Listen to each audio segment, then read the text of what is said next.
પ્રકાશ એ માત્ર અજવાળું નથી, પ્રકાશ એ સકારાત્મકતા છે, આશા છે અને જીવનનો સાચો માર્ગ બતાવતો દિવ્ય તત્વ છે. આપણા શાસ્ત્રોમાં દીવો માત્ર એક વસ્તુ નથી, પણ તેને ભગવાનનું સ્વરૂપ માનવામાં આવ્યું છે.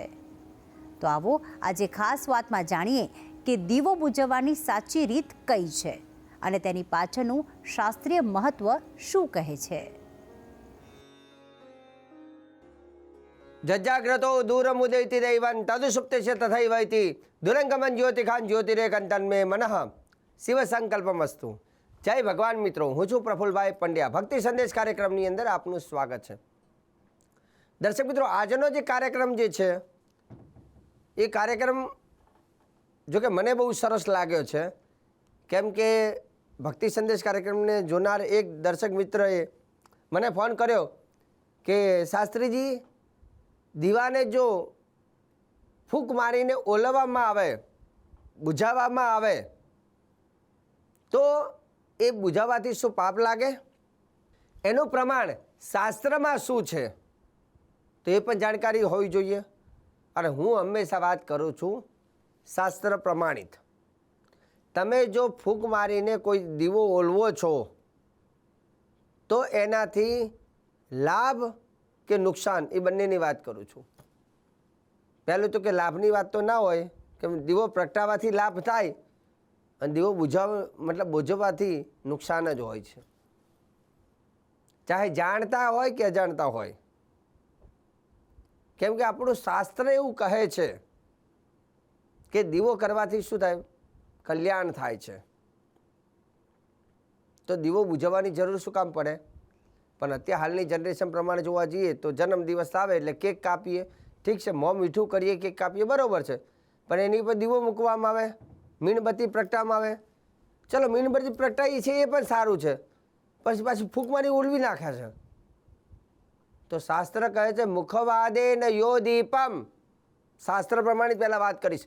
મુખવાદે ન યો દીપમ નિર્વા પ્રયતિમાનવઃ તસ્ય વંશ પરિત્યાગો ભવેત એવ ન સંશયઃ. શાસ્ત્ર એવું કહે મુખવાદે ન યો દીપમ, જે વ્યક્તિ મુખથી ફૂંક મારીને દીવાને ઓલવી નાખે છે, મુખવાદે ન યો દીપમ નિર્વા પ્રયતિમાનવ, જે મનુષ્ય આવું કરે છે, તસ્ય વંશ પરિત્યાગો, તો શું થાય છે? તો એના વંશના, મતલબ એનું જે વારસાગત એનું વંશ જે ચાલે છે ને, એ વંશનો પરિત્યાગ ભવે એવમ ન સંશય, એના વંશનો નાશ થાય છે. દીવાને ફૂંક મારીને ઓલવવાથી એનો પરિવાર, એના વંશનું નાશ થાય છે. આવું શાસ્ત્ર કહે છે આ શ્લોકની અંદર. મુખવાદે ન યો દીપમ નિર્વા પ્રયતિમાનવઃ તસ્ય વંશ પરિત્યાગો ભવેત એવમ ન સંશય. એમાં કોઈ જાતનું સંશય રહેતું નથી. હવે આપણી સંસ્કૃતિની અંદર લખ્યું છે કે જન્મદિવસ હોય તો શું કરવું જોઈએ? મા બાપના પગે લાગવું જોઈએ, ભગવાનના મંદિરે જવું જોઈએ, પક્ષીઓને દાણા નાખવા જોઈએ, ગરીબોને જમાડવું જોઈએ, પૂજા વિધિ વિધાન કરાવવી જોઈએ. આ બધી વસ્તુઓની વાત કરે છે. ઠીક છે, ચલો, એની જગ્યાએ તમે ભેગા થાવ છો, કેક કાપો છો, ચલો, એ વસ્તુ આપણને મનમાં નથી કે મોં મીઠું કરે છે. ચલો, દીવો પ્રગટાવો છો તો એ તો ઉપરથી વધારે ગમે. ચલો, સારું, દીવો પ્રગટાવો જોઈએ. શાસ્ત્ર કહે છે કે શુભમ કરો તો કલ્યાણમ આરોગ્યમ ધન સંપ્રદામ શત્રુબુદ્ધિ વિનાશાય દીપ જ્યોતિ નમોસ્તુતે. જે મનુષ્ય દીવો પ્રગટાવે છે જન્મદિવસે અથવા ભગવાનના મંદિરે દીવા કરે છે, તો દીવો પ્રગટાવવાથી શું થાય? હંમેશા કલ્યાણ થાય. દીવો પ્રગટાવો, અગરબત્તી નહીં હો, દીવાની વાત છે. તો ખાસ કરીને જન્મદિવસ આવે ત્યારે તમે ભગવાનની આગળ દીવો પ્રગટાવો, સારું રહે.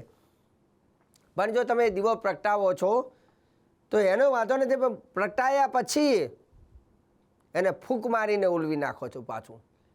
દીવો હંમેશા જ્યાં પ્રગટ થાય એટલે એ અંધારાને નષ્ટ કરે. અંધારું હોય દીવો કરો એટલે ઉજારો આપે. તો દીવો કરવાથી મનુષ્યનું આવનાર વર્ષ, 9 વર્ષ પ્રકાશમય બને, એનું કલ્યાણ થાય. શુભમ કરો તો કલ્યાણમ, એનું શુભ થાય. આરોગ્યમ ધન સંપદામ, એનું આરોગ્ય સારું રહે, ધનનું આગમન થાય, શત્રુઓની બુદ્ધિનો વિનાશ થાય અને દીવો જેમ પ્રજ્વલિત થાય એમ એનું 9 વર્ષ એક સુખમય રહે. આવી શ્લોકની અંદર એનું મહત્વ છે. અને જેવો પ્રગટાઈ જાય થોડી વાર એને ફૂંક વાળી બંધ કરી દઈએ, તરત જ બંધ કરી દઈએ. શું કામ? દીવાને પ્રજ્વલિત કરવાનું શાસ્ત્ર કહે છે. તો પ્રજ્વલિત કરો પણ એને બુઝાવો, અને બુઝાવવાથી શું થાય છે તો કે તસ્ય વંશ પરિત્યાગ ભવેદ એવમ ન સંશય, તેના વંશનો નાશ થઈ જાય છે. એ વાતનો કોઈ સંશય રાખવાની જરૂર નથી એવું શાસ્ત્ર કહે છે. દીવો તો શું કહેવાય? અસતોમાં સદગમય, તમસોમાં જ્યોતિર્ગમય, મૃત્યુમાં અમૃતમ ગમય. દીવો તો મનુષ્યના અજ્ઞાનને નષ્ટ કરે છે. કોઈ માણસ જૂઠું બોલતું હોય ને તો આપણે કંઈક ભાઈ દીવો ઉપાડ, તો તરત જ નહીં ઉપાડે. કેમ કે દીવો જૂઠા બોલનાર વ્યક્તિને પણ જૂઠું બોલતા અટકાવે છે અને સત્ય તરફ એને લઈ જાય છે. તો દીવાની અંદર એટલી બધી તાકાત છે, એટલે મનુષ્યનું કલ્યાણ થાય છે. પણ જન્મદિવસ હોય તો એને ઉજવવાના પણ ઘણા બધા અલગ અલગ રસ્તાઓ હોય છે. પણ હું એટલું કહીશ કે તમે ગમે તે રીતે ઉજવો, લોકોનું કલ્યાણ થાય, જીવોનું કલ્યાણ થાય, એ રીતે જન્મદિવસને ઉજવો. પણ દીવાને ફૂંક મારીને બંધ કરવાથી શાસ્ત્ર કહે છે કે વંશ પરિત્યાગો, વંશનો નાશ થાય છે. શું કામ એવું કામ કરવું જોઈએ? બીજા નંબરની વસ્તુ એ પણ તમને કહી દઉં કે એ રીતે કરવાથી બીજું પાપ શું લાગે છે. આ તો ચલો આપણે વાત કરી કે ભાઈ આ વંશનો નાશ થાય છે, એ વાત બરાબર. પણ એનાથી એક પાપ પણ લાગે છે. કયું પાપ? તો હવે તમને કહું, ઘણી વસ્તુ એવી છે કે અજાણતા હોય, જે આપણે ખબર ના હોય. જે વ્યક્તિ, એવું કહેવાય છે કે તમે કોઈ પણ ભોજન કરતા હોય ને અને તમારું એઠું કોઈને ખવડાવો હોય ને, એટલે બીજા કોઈ વ્યક્તિને એઠું ખવડાવવું એ પણ એક પ્રકારનું પાપ ગણવામાં આવે છે. તમારું એઠું કોઈને ખવડાવો તો એ પણ પાપ, કોઈને એઠું ખવડાવાય નહીં. એટલે શાસ્ત્ર કહે છે હંમેશા દીવો પ્રજ્વલિત, કે આપણે દિવાળી આવે ને ત્યારે દીવા કેમ પ્રગટાવીએ છીએ? દીપોત્સવ કહેવામાં આવે છે. ઘરે ઘરે દીવો પ્રગટાવવામાં આવે છે. દીવો પ્રગટાવવાથી લક્ષ્મીજીનું આગમન થાય છે. તો શક્ય હોય તો જન્મદિવસના દિવસે તમે 108, 1008 માટીના કોડિયાની અંદર દીવા બનાવી અને ભગવાનના મંદિરમાં ખાલી પ્રગટ્ય કરશો ને, તો એનાથી જો તમારી પ્રગતિ કેટલી થાય છે. ગરીબોને ખવડાવો, મા બાપના આશીર્વાદ લો અને દાન કરો, કેમકે એ જ સૌથી શ્રેષ્ઠ છે. અને ઠીક છે કે તમે તમારી રીતે આનંદ કરતા હોય, બરાબર, પણ અમુક બાબતોનું આપણે થોડું ધ્યાન રાખવું જોઈએ. અને જેમાં આપણાથી અથવા બીજાનાથી કોઈનાથી કોઈ ખોટું ના થાય અને કોઈને કોઈ રોગી ના બને. તો આજના દિવસે જ્યારે મેં દીવો બુઝાવવા વિશેની વાત મને કરવામાં આવી અને એના વિશે આખો મેં કાર્યક્રમ એટલે કર્યો કેમ કે આ કાર્યક્રમથી આપણને જીવનની અંદર કદાચ કોઈ આવી ઘટના ઘટિત થવાની હોય અથવા કંઈક આવું અજાણે પણ પાપ થતું હોય તો એમાંથી મુક્તિ મળે અને એનાથી આપણે સાવચેત રહેતા હોઈએ છીએ. તો આજે ભક્તિ સંદેશ કાર્યક્રમમાં સરસ મજાની જાણકારી આપી છે. આગળ પણ આપતો રહીશ. કાર્યક્રમ જોવાનું ચૂકતા નહીં. મને આપી દો રજા. જય ભગવાન.